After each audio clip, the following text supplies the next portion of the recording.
Welcome to Samba Samba. Enjoy the video. In this video, I will explain how to play a game in Top 11. First, always check your team's condition and morale before a match. A well-rested and happy squad performs much better. Next, carefully select your starting 11, considering player form and the opponent's strengths. Don't forget to choose a suitable formation and tactical approach. Finally, ensure your players have enough rest and health packs to avoid injuries and fatigue during the game. This preparation is crucial for success. During the live match, constant observation is key. Watch how your opponent plays and how your tactics are performing. Don't hesitate to make tactical changes, such as adjusting your pressing style or focusing on short passes if things aren't working.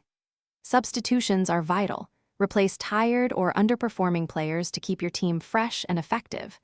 You can also change your team's mentality, shifting from a defensive stance to a more attacking one when needed. Understanding formations is fundamental to Top 11 success. Different setups, like a 4-4-2 or a 3-5-2, offer unique advantages. Assign specific player roles, such as a defensive midfielder or an attacking winger, to maximize each player's individual strengths on the pitch.